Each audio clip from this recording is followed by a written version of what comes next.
He wrote his last letter at midnight, deep in the hull of HMCS Regina, a Canadian corvette rocking gently in the ink-black channel off Normandy. Rain pounded on the deck above, but inside his cabin, Edward McLeod's world was quiet. Just the scratch of pen on paper, the dim yellow light of a lantern, and the ache of longing for home. "Dear Mom and Dad," he began. He wrote about the weather, always chilly, always damp.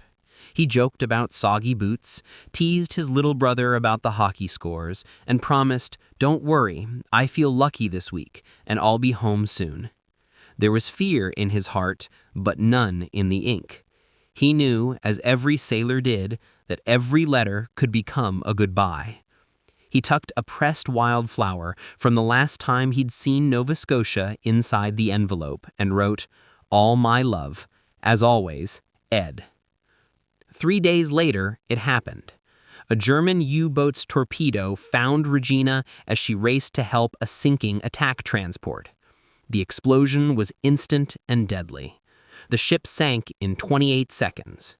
Of her 107 crew, just 65 survived the cold, oil-choked water.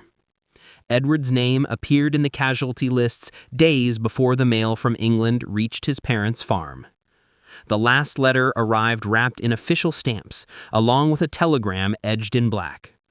Once opened, the family gathered in the kitchen, reading Edward's words line by line, searching for hidden meanings and comfort. His mother pressed the letter to her cheek, breathing in the faint scent of sea and ink. His father, stony-faced, folded the page again and again and slipped it into a cigar box alongside Edward's school medals.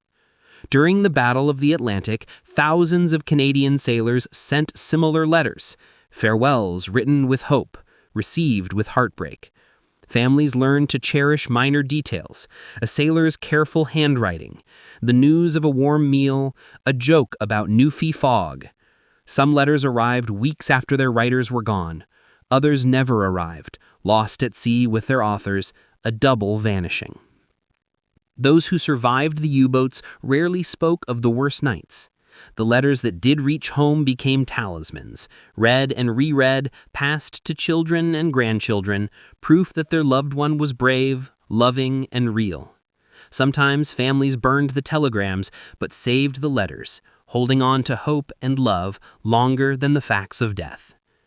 How do you say goodbye when you don't know it's the last time? For Edward, and for so many Canadians aboard ships like HMCS Regina, the answer was simple. You write as if every letter matters, because it might be all your family will ever have. The last letter is still there in a box or in a frame, its words outliving the ship, the sailor, even the parents who first read it. It's not just a goodbye, it's a promise kept that love transcends even a shipwreck and an ocean.